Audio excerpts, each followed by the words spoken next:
What's going on, everybody? It's the end of the month, which by now we should all know what that means. It's time for another Win-A-Box Finals.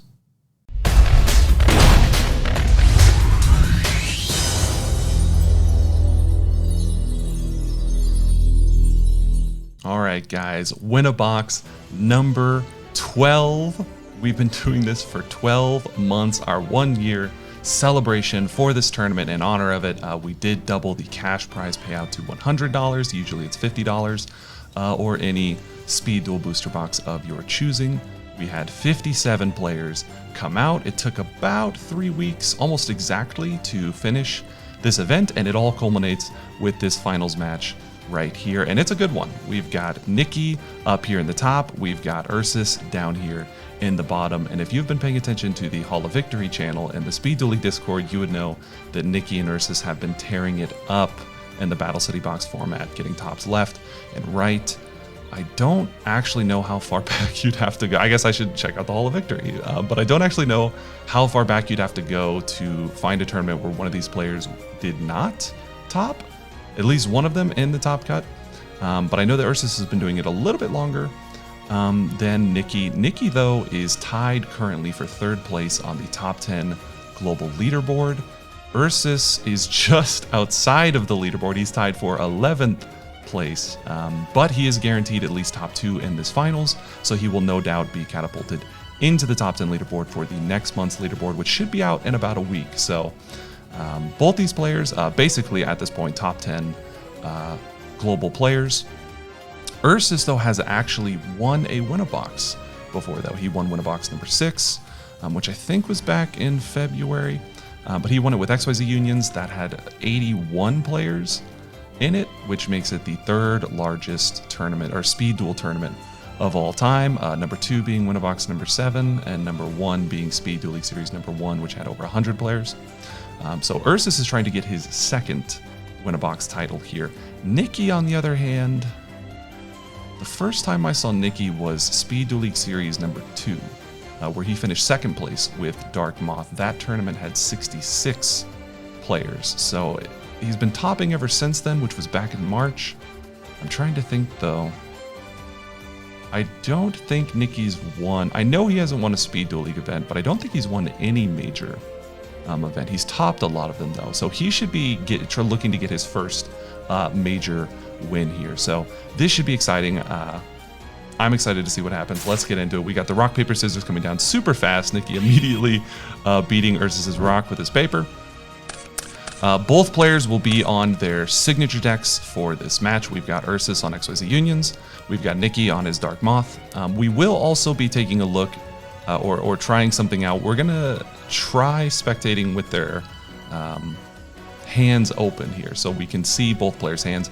Usually, with all the Win-A-Boxes prior, you can't see either player's hands, and we just watch the finals like that. But I did want to try this out at least once, showing both of their hands, so we can kind of see some of the decision making that they make, knowing their cards. So let me know in the comments below if you like this style where you can view both players' hands while watching, or if you want to go back to the old style where you can't see either player's hands. I think they both have their advantages. We're going to try it this way this time. So turn 1 here, Ursus did lose the rock, paper, scissors, but XYZs don't mind going first. A lot of people prefer to go first with XYZ Unions. So you see Ursus here open the hanger and scramble. Good XYZ Union player. That's exactly what they want to see. Goes ahead and summons the Y, searches the Z, banishes both to get the YZ. Now for XYZ players, if you're playing against XYZ, sorry, not for XYZ players, XYZ opponents, if they banish here, like turn 1, it pretty much guarantees that they've scrambled. That's why they banish. Otherwise, it's advantageous to sit on the Y attached with the Z. And then once they die, then you banish them. But if you banish turn 1, it pretty much guarantees that they have scramble the vast majority of the time, because they don't want it to be sitting here dead where you can just summon a breaker or something and pop it. So tip if you're playing against XYZ, usually you can tell if they have scramble if they banish. Nikki gonna go over here. Ursus, I believe, okay, yeah, he said in standby phase, he's going to flip up the Union Scramble, which is also going to trigger the Union Hanger again to get another Z. Did it in the standby phase, most definitely to play around Night Beam, because you can't chain the Scramble at that point. Of course, we know that Nikki doesn't have Night Beam in his hand, but Ursus doesn't know that. So yeah, that's one way to play around it, is getting the 3 monsters up before the Night Beam comes down. Here comes the Paranoid. He's going to put it on... Oh, I think we missed it. He put it on the Y attached with the Z. That's the good choice.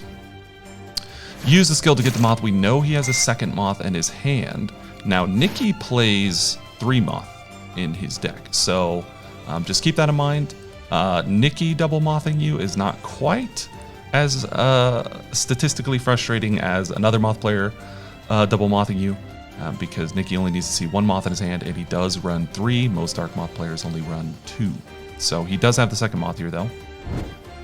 Puts back the Paranoid. He's going to top deck a Lava Golem, which we can see what Ursus has. He's going to summon the Lava Golem in attack mode, which means that this Moth is going to hit it for 500, and this Moth is going to hit for game.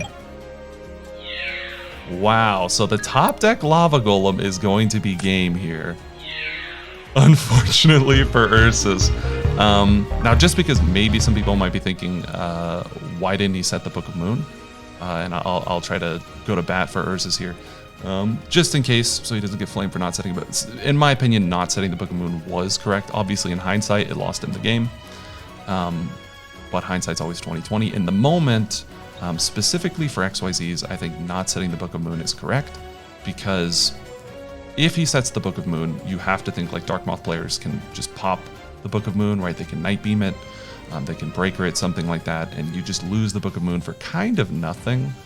And so for XYZ players, that kind of sucks. Had Ursus not have been OTK'd here, on the following turn, Ursus would have had some follow-up, because he would have had a Book of Moon in his hand, which he could then Book of Moon a Moth, and then, you know, reborn another YZ from the grave and pop the Moth, right? Like, Book of Moon is really, really useful for them. Setting a monster, they actually have a card that can pop set monsters. So the Book of Moon is really nice. Also, just in general, like keeping a card in your hand. If you're just gonna throw a card away as XYZ unions, that kind of sucks, because you need discard fodder for your effects. So I think keeping the Book of Moon instead of just setting it to what you know is it just dying is correct. In hindsight, obviously it did cost him the game, but in the moment, I do think keeping the Book of Moon for either discard fodder or just to flip down something on the following turn for YZ to pop, rather than just throwing it away to a Night Beam or a Breaker. But it did technically lose in the game, so what an idiot. I'm kidding. Okay, so we got game 2. We're going to go into the side here. Both decks have good side cards to deal with. Obviously, against XYZ unions, you can do Lost Wind.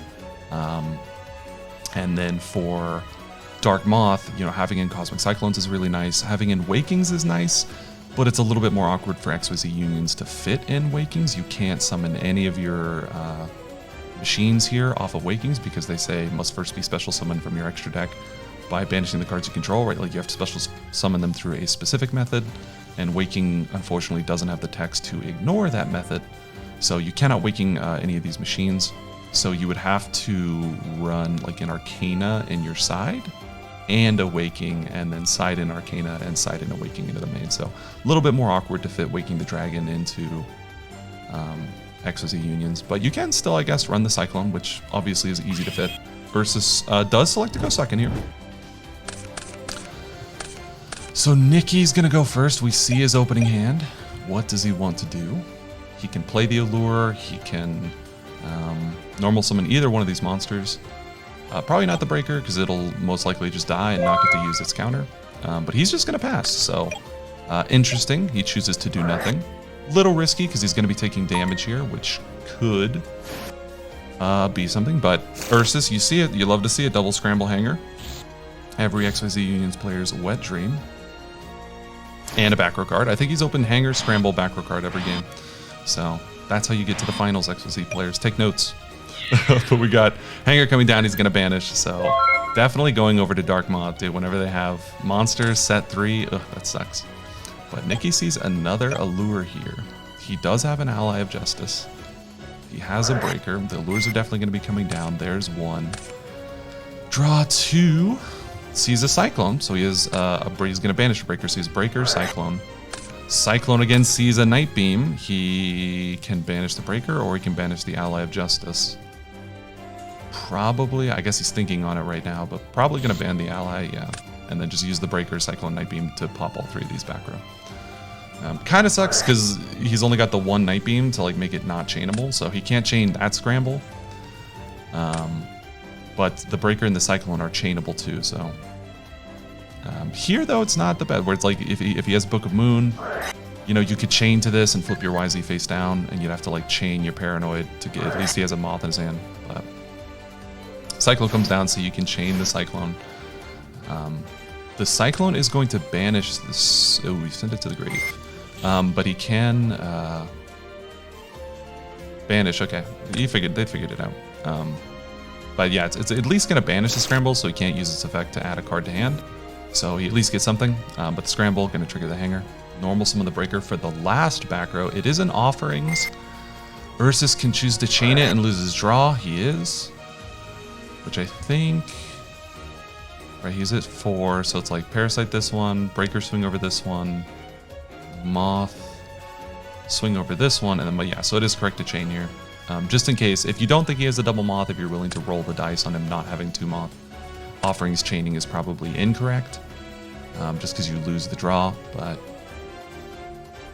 And we do see that he has XYZ coming up next. But it's Nikki, and he runs 3 Moths, so of course he has the double Moth. Here, down comes Paranoid, down comes 1 Moth, and now we know because we can see the hand, down comes 2 Moth. So Ursus is going to be in a little bit of a pickle here. He does have a follow-up play next turn, but it's not, because he has XYZ. Nikki shovels back in the Paranoid for the second part of the skill, draws a Night Beam that is dead, at least for now. That's going to be 14, here comes the second Moth. Over the Z. Ursus cannot draw on his turn because he played Offerings, but he does have X, Y, Z here, X, Y, Z, and he can banish a Scramble to get a card into his hand. If he did not have 2 Offerings, he would have 2 cards and be able to pop both these Moths with the XYZ.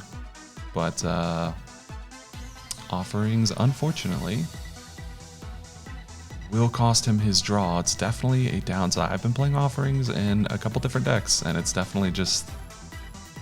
Oh, it feels so bad. I don't know. I feel like it's like necessary, but at the same time, it feels so bad having to skip your draw. If we ever get something that's not making you skip your draw, that'd be really nice. But for now, it's got to be Offerings, and it's gonna kind of hurt Ursus here. He had to do it again. I showed the math. He had to do it, or he was gonna lose that turn. But it does suck because it means he's only going to be able to make 1 XYZ. He could maybe do something funky, banish a X and a Y, and then like scramble back a Y, normal a Y for Hanger. No, he can't. If you normal the Y for Hanger, you're going to get punched by both Moths. So yeah, I think he just has to make XYZ here. And he's thinking, he's going through it all. Going through the motions. I think he just has to make XYZ Union in defense mode, obviously. And then banish a Scramble to get a card back. Discard that card to pop one of these Moths, and then just pray from there. Yep, gotta normally X. Banish all 3 for XYZ, and then pop the Moth. Only gonna be able to get rid of 1, and then next turn, Nikki's Moth. Second Moth is gonna get revenge on the XYZ and kill it by battle. So we'll see.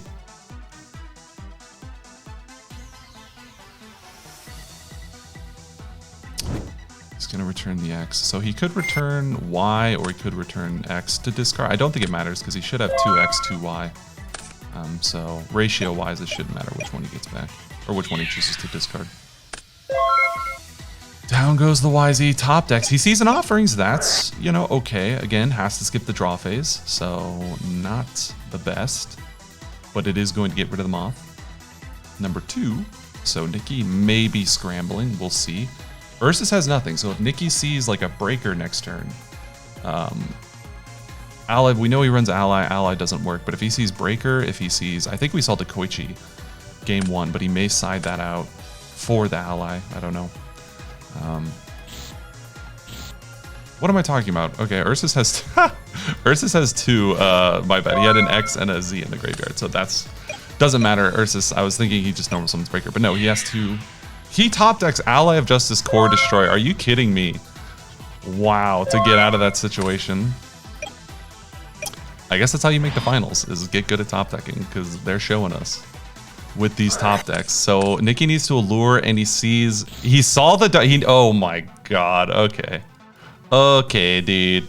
Nikki activates allure, and the only way he wins this turn is by seeing a dark, and I think it's breaker. I think he doesn't run to Koichi. I think he sides out his Koichi for ally.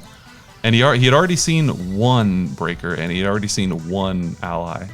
And so he top decked the ally to get rid of the XZ, and then he allures, and he has to see exactly a dark monster and breaker to win here. And that is exactly, that's how you make the finals, man. Both players showing you, GG's out of versus, both players showing you how to make a final. If you were wondering what the sauce was, or what the secret to topping in Yu-Gi-Oh is, it's get good, okay? That's the secret.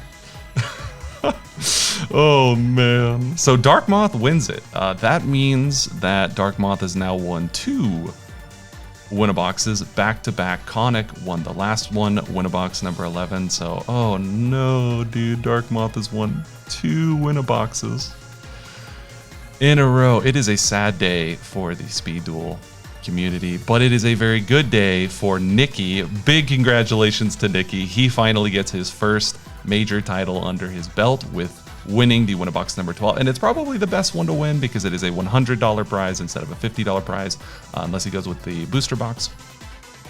But big congratulations to Nikki. He played his deck very, very well, saw exactly what he needed, which is exactly how Dark Moth works, is simply if you see what you need, it will be a very short finals, and it was 2-0. I think it was 5 minutes, somebody, you know, time it 5 minutes, 8 minutes, something like that. Very, very short finals. Better luck next time versus. He almost top decked out of it. He did see the offerings, which almost got him out of the situation, but Nikki has got the tech ally. I guess that means he's not running. I have his deck list. I'll need to check it. I just know he runs 3 Moth, but I guess that means he prefers not to run Lost Wind.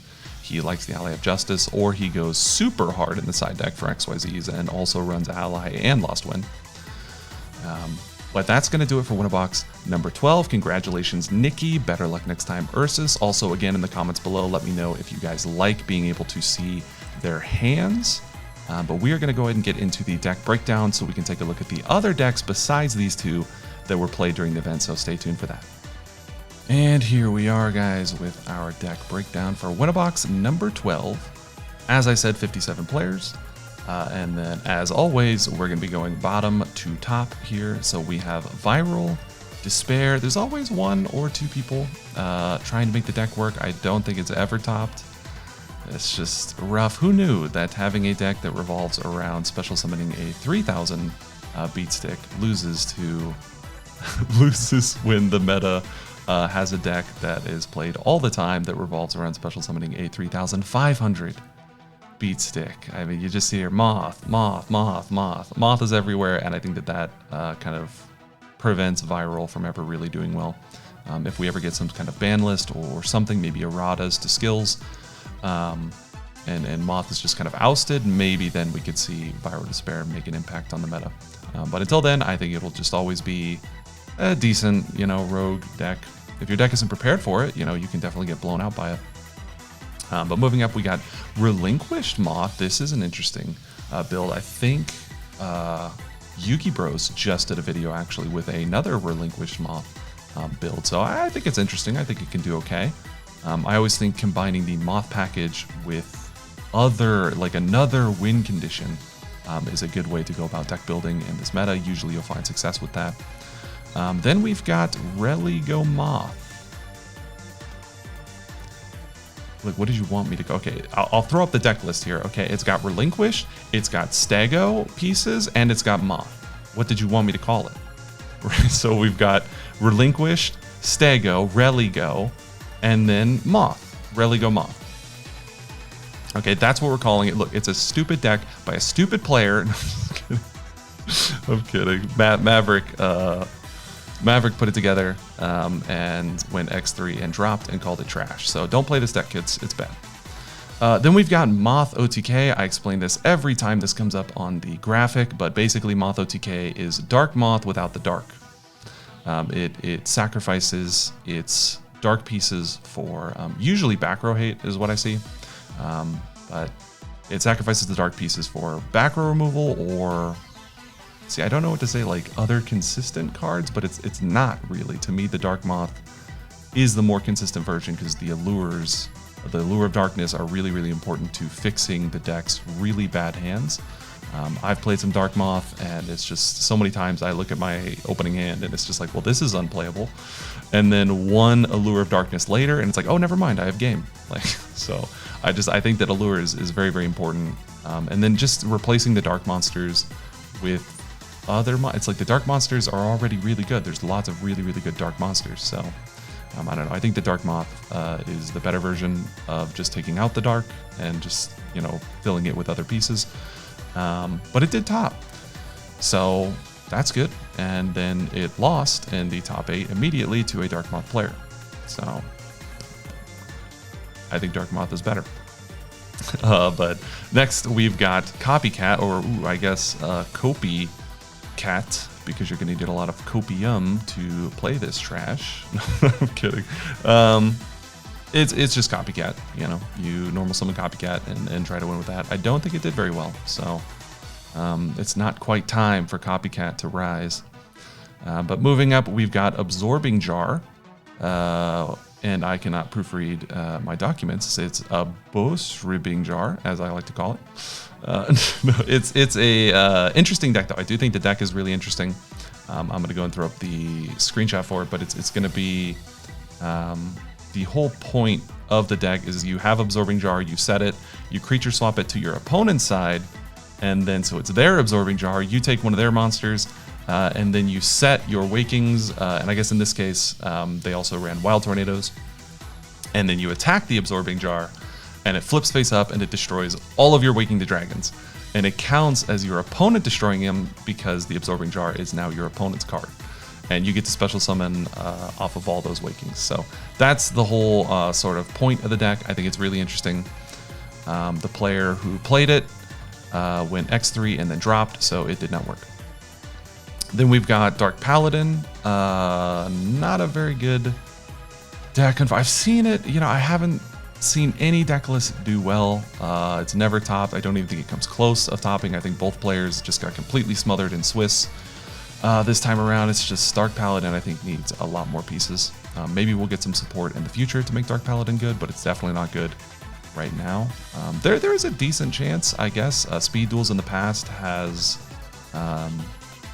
made a lot of sort of iconic cards good, or iconic decks good. Like Blue Eyes was really good right from the get-go. And then you had Serpent Knight Dragon get really, really good there for a while. I don't think Gravekeepers counts as iconic, but Serpent Knight Dragon got really, really good. Great Moth, you know, perfectly ultimate Great Moth is a terror. You have XYZ Unions are like a tier 1 deck right now. You've got Magnet Warriors here. XYZ Unions and Magnet Warriors are both really good. So I would say Speed Duels kind of has a history of taking some iconic cards and making them really good. Relinquished was also, but I guess Relinquished was also good in the main advanced format for a while whenever it came out. But the person in charge who made all of these old school cards good no longer works for Speed Duels and no longer produces the product. So maybe we won't see a day when Dark Paladin is really good, but who knows.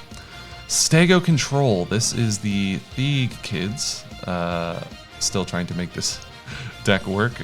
0 for 3. I do think one of them bubbled with it, so not too bad. But they did have like the lowest, or one of the lowest strength of schedule scores. The Buchholz or Buchholz, I don't know how to pronounce it. But they did technically go 4-2, which is like bubbling. Stego Moth, on the other hand, almost won last Win-A-Box, so just saying. Then we have TP Warriors. This deck I think is actually really underrated. I forgot to mention this last Win-A-Box, but we almost had a TP Warrior versus TP Warrior finals. Both TP Warriors that topped that Win-A-Box lost in the top 4 2-1. So they both went to game 3. They lost, and then one of those TP Warrior players was actually undefeated to that point. Drakor was 6-0, and then lost in the top 4 2-1. So very, very close to having TP Warrior versus TP Warrior finals, which may completely change how this graph looks or where they're at for this Win-A-Box. But yeah, I think the TP Warriors is pretty underrated. I think it's a solid deck. We had 5 people come out, which is, you know, I mean, it's a little higher for usual, but we also had a slightly higher number of people come out trying to take advantage of the $100 cash prize. But one did top, and then immediately lost in top 8. So, Magnet Warriors. Yikes. 0 for 5. I feel like this has happened to Magnet Warriors multiple times now, where there's just a decent number of people playing it and nobody tops. I think, man, we've got, so let's see. Art LeQuint won Win-A-Box number 5. The first Win-A-Box using the Battle City box cards. Art LeQuint won it with Magnet Warriors. And then Stevie almost won a Win-A-Box a couple months ago, Win-A-Box number 10 with Magnets. He almost went undefeated. Almost, so close. He went 8-1, losing the finals to XYZ Unions. So I think that those two are the two highlights of Magnets, really, this format, is Art LeQuint winning and Stevie almost going undefeated. Other than that, I think it's pretty much just been lowlights for Magnet Warriors, and here's another one, 0 for 5. So I do think it's a decent deck, though, but just never seems to show it. For the most part, it relies too heavily on one card, the field spell, and that makes it very easy to deal with. And then we've got Dark Moth here, moving into sort of the upper echelon. It's the 4 usual suspects. But Dark Moth, unfortunately, the winner of the Win-A-Box this time, much to people's dismay. 2 people topped with it. It could have been worse. I know Dark Moth winning stinks, but it could have been worse. The other Dark Moth player went out in the top 4. So we could have had 2. We could have had Dark Moth versus Dark Moth finals. So count your blessings. But yeah, 1-1, it did win, did very well. 2 for 7 is the best overall ratio of top. Well, I guess 1 for, okay, this one doesn't count. Okay, but 2 for 7, the best overall ratio of any highly played deck for the event. Going up, IC Monarchs. 9 people played, 2 people topped. Both of them were out in the top 8, but this time IC Monarchs did actually, the winner of Swiss, I guess sort of, the 6-0 player, there's always one 6-0 player, was IC Monarchs this time around. They were 6-0, and just like pretty much all 6-0 players seem to do, they immediately lose in the top 8. So that's unfortunately what happened to this IC Monarch player, and to both IC Monarch players, they immediately lost in the top 8. But 2 for 9 isn't that bad, but I still think it's a slightly overhyped deck. I will bring it. I don't know if I brought it up last time, but I will try and bring it up every deck breakdown that IC Monarchs has. And 1, it is the most played deck of the format, pretty much unanimous by far, and it has not won an event since the beginning of the format back in December. So I almost feel like we should start a counter or something in the disc after every one of these events, just day 190 of IC Monarchs not winning a major tournament. And it continues here without winning this Win-A-Box. We've got Apprentice Monarchs, tying Monarchs here, IC Monarchs in terms of amount played. So I guess it's a tie, this Win-A-Box, for the Monarch War. But only 1 top. IC Monarchs had 2 tops. Apprentice Monarchs, solid against Dark Moth, which I think really is what caused its surgence, is once Dark Moth came back into the meta, back around Win-A-Box 7. Apprentice Monarchs really started to see a lot more play because it can just be a very annoying deck for Dark Moth to deal with. They need to, you know, have the right cards in their deck. They need to swap up how they deck build. Lava Golem from Nikki might be one way to kind of deal with the Apprentice Monarchs. And then finally, we have XYZ Unions back on top of its throne, being the most played deck for a Win-A-Box. I think it's been several months since this has happened. But 11 total people played XYZ Unions this time around. 1 top. So that's all it did with its being the most played deck. But it almost won. Ursus almost went the distance and won the entire event with it. So I still think it's a very solid deck. It also has a really good showing in the extravaganzas, the North American remote duel extravaganzas that Konami does. There's speed duel side events, or I guess they call them public events. And XYZ Unions, you know, show up quite a bit there. So I think it's a very solid deck. Definitely worthy of its tier 1 slot alongside, in my opinion, probably these other 3 decks as well. Maybe you can drop one of these if somebody really wanted to get technical, but you're looking at pretty much the 4 tier 1 decks of the format here.